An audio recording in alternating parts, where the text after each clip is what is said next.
Those bastards make so bold no more than a mile from the castle. We'll have to send out more patrols. That won't do us any good, Hanush. That's not a Even if trailer, we had but that's 10 a B-roll times the already. men, we couldn't But that's reach okay. every thicket in the fiefdom. You sent for me, sir? Come in. So we're on the B-roll already. Okay, Tobias, then let's take a seat.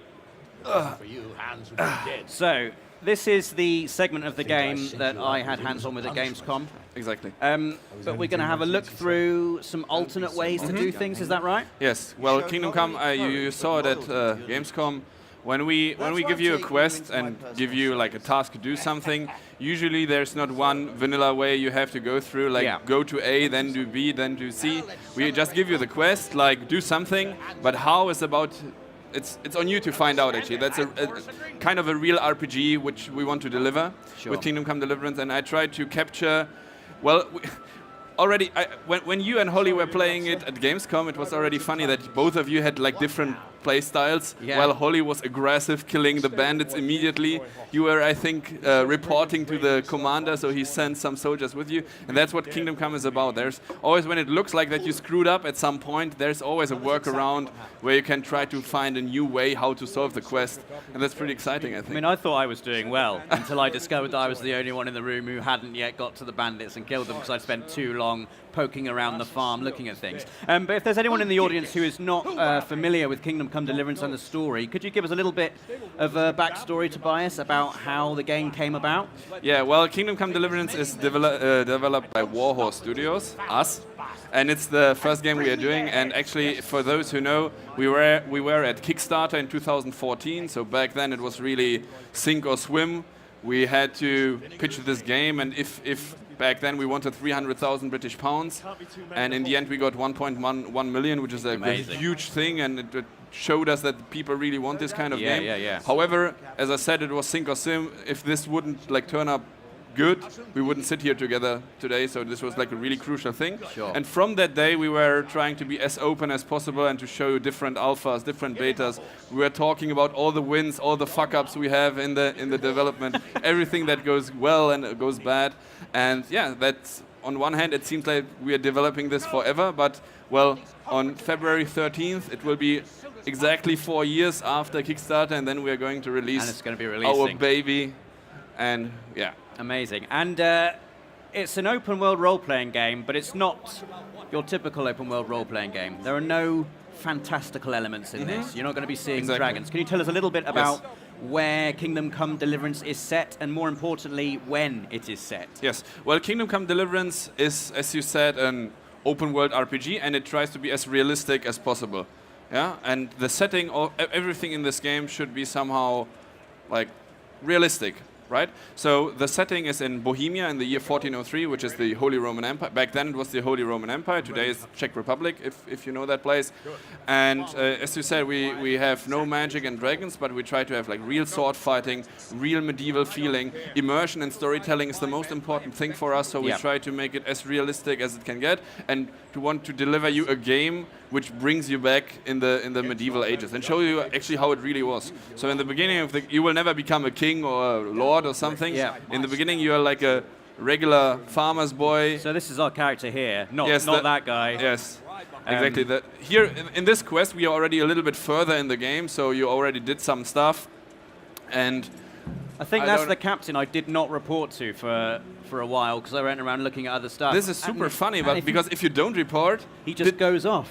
Did he left at your? He did leave. Yeah, I failed the objective, and so I thought, of course he'll wait around for me. He's an NPC.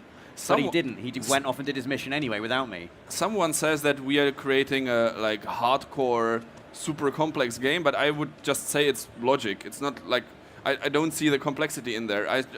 We try to have logic approaches. That's saying that is the Lord said now in this quest we are seeing here, go to the yard and report to Captain Bernard, and then go to the Neuhof stables. And he will go there, he will wait there, and he will wait there for about, let's say, a minute or so in real time, and then he's about to leave with all his men, and he will leave you there on this place. So of course, I mean, like, either you do it or you don't do it. But if you decide to do one way, like let's say you screw Bernard and they will leave, he will then be angry at you once you arrive at the place, and you will play with the reputation you have towards him. So everything you're doing in the game at all times is affecting your story, is affecting your relationships with other characters, Exactly. and can in turn affect how some story elements can turn out.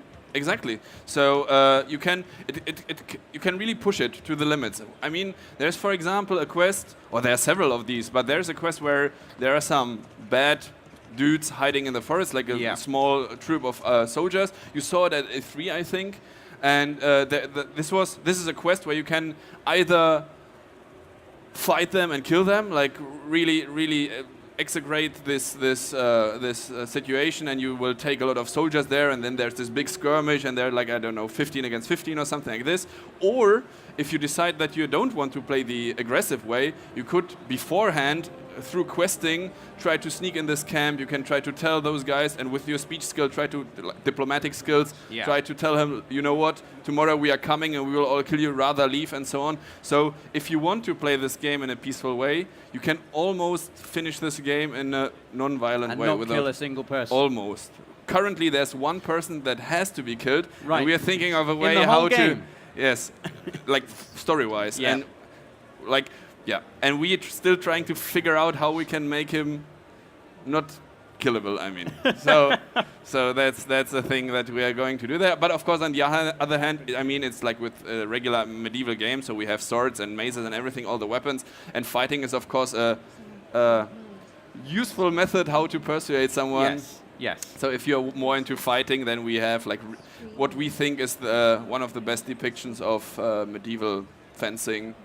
At least in a video game. It's a very unique fighting method. I hope we're going to see some of the combat later on in the B-roll. Well, Kingdom Come Deliverance in general is a little bit slower than you might expect from most other RPGs. Slower in terms of we want you to... you have to like really immerse into this game. So there's a lot of talking, a lot of investigation, a lot of traveling through the lands.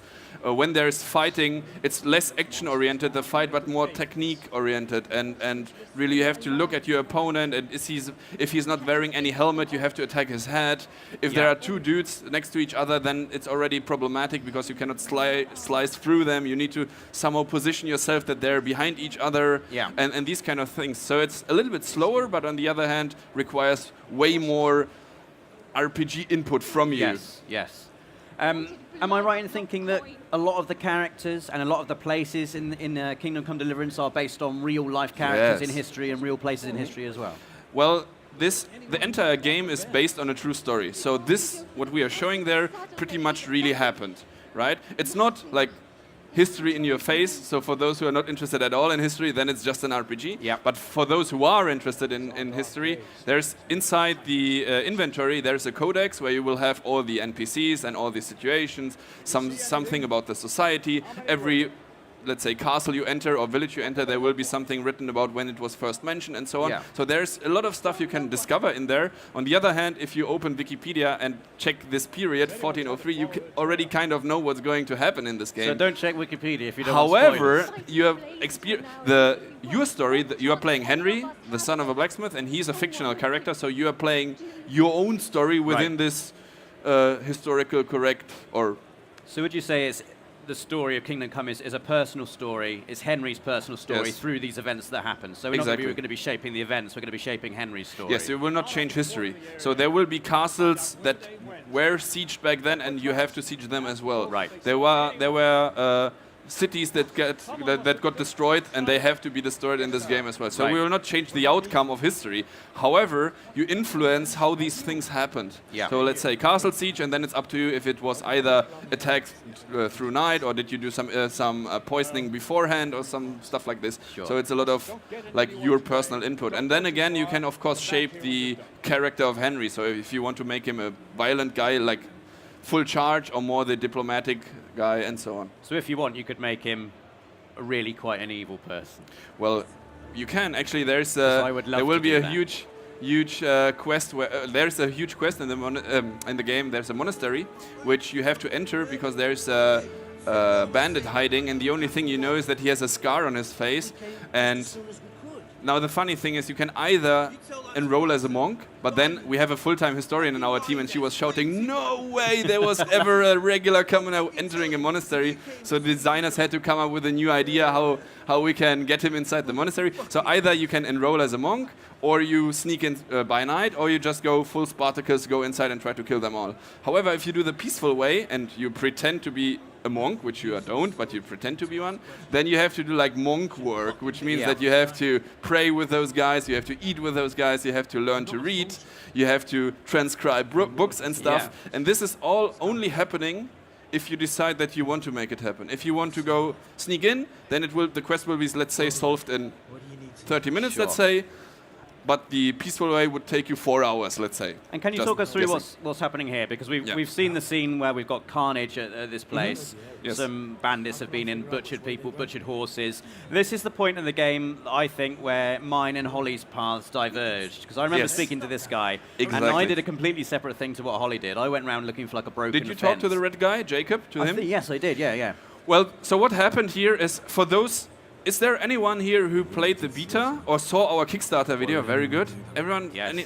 Very good. So for those who saw the Kickstarter video 4 years ago, this quest was there as well, shown back then. It was, of course, in a very rough stage and things looked a little different, but this is pretty much the massacre quest which was shown back then already. Of course, in just small pieces. And for those who played the beta, this takes place right before the beta. So for those who played it there, if you can remember, you have to search for Riki, a guy who had something to do with some Neuhof stables, and that's where we are right now. These are the Neuhof stables, and that's where Riki was involved in. So what's happened here is that there was a bandit raid somehow, and they killed all the people and all the horses. Oh, most of them, not all of them. And your liege lord wants you to investigate with those soldiers what happened here. So, and the moment you arrive there, we release you in the open world, and then it's up to you to find out. So either you can you can do the long way. You can talk to everyone in this place. And there was Jacob, for example, the one with the red carpet or shirt thing. You can talk to the dog there. Yeah, doggy is not nice.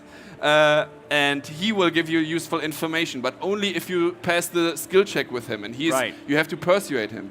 Then there's another guy who's called Mark. Hi, Mark. And you have to intimidate him to use the intimidation to get the useful information. And everyone has some different information for you, and they will all lead you to a different way. This guy here, for example, Ginger, if we ask him, he's like really evading, says, "Oh, I don't know nothing. Don't leave me alone. Leave me alone." So suspicious. If you come across him, you might think, okay, he's a little fishy, right? But again, we don't tell you talk to him and talk to them and talk to him. You need to find out yourself. And the best of all is you can completely skip the crap if you don't like it and just go alone around the stables and try to find clues. So there will be broken fences, there are bloodstains and you can completely alone without doing any talking try to find the bandits. I will already tell you that there are bandits hiding. So some people who survived, and you can find this alone. You described it to me as like using Witcher senses, but without your Witcher senses. Exactly, using your Witcher senses without the Witcher senses. So you actually have to follow an actual trail of blood. Yes, and as I said, everyone tells you something different. So Mark here, for example, he knows or he saw where they fled to. He will tell us that they fled to the north. But only if we pass the skill check here. It's the intimidation, the impress and the intimidation. And what we saw on the bottom left and bottom right was like the skill check. On one hand, you see what skills you have. On the other hand, you see what skills he has.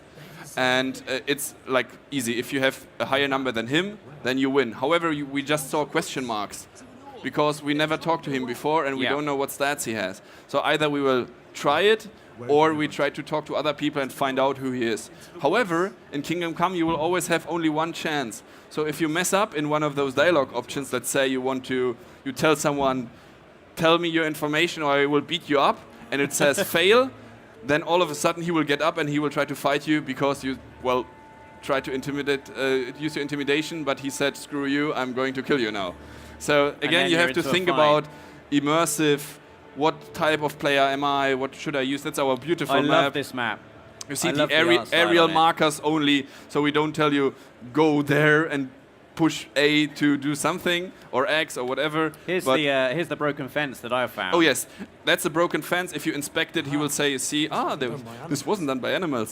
So if you come across this without and this is like I think my personal favorite of the game, or the beauty of Kingdom Come, that you have those quests, and it's really an RPG where you have to find your way. And if you for example fail all the skill checks with all the people there, and really no one wants to talk to you, then, and it looks like you failed the quest or you cannot finish the quest, there will be, at least for the main quests, and this is one of the main quests, at least for the main quests, we want to make sure that there's always some workaround, and just take a little bit more time, find the bloodstains here, and then try to inspect them and say, oh, most likely they went deeper in the forest, and so on and so on. So if you wanted to, if you were lucky, you could not talk to anyone at all, and just walk from that farm into the forest and find the bandits without talking to anyone. Yes.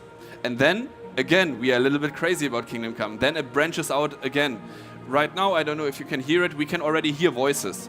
So there are bandits hiding behind these bushes. One of them is heavily injured, the other one is talking to him. So, and now there are again a lot of 4 or 5 different options of what you can do. First option is going inside, do Holly method, and just kill the bandit. Holly method. This is the Holly method. Right, this is our combat. So you see this star in the middle. I told you it's a little bit slower, our combat, because it's more strategy oriented or tactics oriented. So the red indicator shows us where we are aiming at, so we can have like directional attacking. Oh, nice. And the green shield, which you see in the middle sometimes now, is the indicator for a perfect block. If you are able to execute to push the block button in this moment, the time will a little bit slow down, and then you can do some combo to throw him on the ground or something like this. I remember when I first fought someone in Kingdom Come, I approached it like I was playing Skyrim, just went into swinging my sword, and I did not last long at all. Well, our sword is not magically swinging through the body of your opponent, so it will really bounce off if you, with a sword, for example, they don't have a plate armor, so that's a good thing. That's why using a sword makes sense. But if they would be in full plate armor, it would barely harm him. But they had no face protection. They had just some helmet and no face protection. So if you would be able to attack the head, even if they're in full plate armor, you might kill them immediately. And he has, well, this guy has a pretty funny dialogue. I don't know if you saw it. He's saying something like, no one can match me with iron in their hands, but some stupid peasant killed me with a dagger covered in horse shit. So he got infected and died. But he has a hoof pick in his pocket. And the quest continues. So who's this hoof pick from? But I told you about outbranching, right? So now we have another situation. So this was Holly method, going in and killing him. So this is the same thing we just saw, but a different method of doing it. Exactly. That's another method right now. This will take a little longer. However, that's a peaceful approach. We heard them, and we are going to sneak closer. So we are, if you would play this, this is not, we cannot hear it right now, but they are really chatting and talking. And they are talking, you will see this. You can turn off these dialogue things in the menu, so don't worry. But they are talking about, the guy who's injured says, I'm injured, you cannot leave me here. And the other guy says, no, I will carry you back. And they're saying, no, I will not make it, please kill me, but do it quick. And he said, no, you are my friend. So they have some kind of like really long talking there. And they are talking about, we will go to the camp, and then we will take care of that gingerbread from the farm. So they're talking about ginger. And then you hear, okay, ginger. And now you could already go back if you want to. But if we take a closer look, I hope we can see this. He will, the one who's so injured, he will persuade his friend that he will kill him. So he will, in a second, he will kill him with a dagger, and then the other dude will walk off. Right. So you can find the hoof pick anyway, because the dead body will be there on the ground. So you don't actually have to engage in combat at all in this bit. That's the point. If you want, Holly also mentioned that you could go all the way back to the farm, report these guys to your commander, and the entire legion can come in. I recorded everything for you, right, so this will be there as well. Sorry, I have to spoil it. No, that's totally okay. So so this will be more the peaceful approach, and he will. Is he doing it already? He will do it in a second. He will pull out his dagger from his. No, it's a long dialogue, of course, but that. It's on purpose, so long the dialogue, because so you would have time. Oh, he done it right now. Did he? Yes, I think so. Yes. So he killed him. Now he will wander off and so on. The other guy will be dead on the ground, and now the other dude will walk off. And it's interesting to get a bit of story, because usually they'll just be evil bandits. you kind of maybe sympathize with them a little bit even there. They're Exactly. talking about their friendship Exactly. and how you just And that's want to- very, very important. We want to have useful, or not useful, like meaningful quests and dialogues. And so it's not really just clicking and I just want to skip this dialogue as soon as possible, but we want to make it funny with a lot of information, but like intriguing and like really storytelling. What happened right now, we unfortunately didn't see it. This was the dialogue that happened when you come too late to the farm, when you wander off with your horse. Right. And he was saying like you're sticking around like a bad smell and do something useful and so on. However, this is the situation when you found the broken gate and heard from the guys from Mark who's saying there in the north. If you you did this, I think. Yes. If you report before you go to the north, actually, and report to your captain, he will not believe you. He will say something like, do you really believe those peasants? I say, yeah, well, they are frightened, but they are not stupid. And then he will send Ruda with you, and Ruda doesn't want to, but but he says no. So Ruda has to go with you, and now it's a tag team. So you're two guys, and together you are going in the forest, which is useful if your fighting skills are low, if you think you're not good enough in fighting, and so on and so on. So you can of course take Ruda. Ruda says he is also barking stuff, so he says something like, "Are you sure they're here? If not, the old man will punish us both." So we try to make it immersive. So if you go there, Ruda will be attacking with you, and that's the same situation. It's amazing how many different ways there are to play this, just one bit of one mission. And I hope this adds to replay value. But what I hope even more is that one day you will talk to your friends, let's say, and you say, I don't know, this skirmish was so hard, I barely made it. And your friend will say, like, which skirmish? I didn't saw any. Like the quest ABC, and it's like, no, there was no skirmish. I just went there, persuaded him, everything was fine. Well, when it's I played what? at Gamescom with Holly, there were about 6 other people in the room with us all playing in the same session, and none of us had the exact same playthrough. Yes, and that's exactly what I like. And now Ruda is fighting with you. Of course, you have the same thing, and then Ruda from the back, zack, and he saved your life. Very good. And the last option, yes, of course, if you spot the, you see, there's a lot of stuff going on in Kingdom Come. If you spot the enemies, the bandits, and say, I saw them, and he will say, really? And then he will send all of his soldiers to the north, and then you are like, I think 5 or 6 soldiers, and then you are 6 against 1 bandit, and then this like super tag team. So yeah, so this is really the way of how we want to deliver Kingdom Come and how we are working on, and that's why we also took so much time and effort into this game. And this is really a very like passion-driven game. Like, we are 100 people right now in the studio, and everyone in there really, in the beginning, while we were developing, it was like, oh, how about we add this? And it's like, oh yeah, let's do it. And then, how about we add this as well? And it's like, this is how development went in the beginning. That's why it took us a little bit longer. But everyone is like fully motivated and fully passionate, and really we're all looking forward to release it. And that's how it looks when you then walk with the entire squad there. Wow, I mean, the bandits have no chance now, do they? By the way, if you take a look at the vegetation there, this game takes place the studio is located in Prague, Czech Republic, and this this game takes place around 60 kilometers or 30 miles south of our studio of Prague. So we went there, we bought a satellite height map of the region, we scanned vegetation, trees, bushes, like the typical stuff which is there around, and modeled them and recreated them and bring them in the game. So even the forests look, I dare to say, as realistic as it can get. And yeah, so this was these were all the different solutions you could find. And then, if you remember, we found the hoof pick. If you remember, they were talking about Ginger, and now Ginger is gone. He's gone.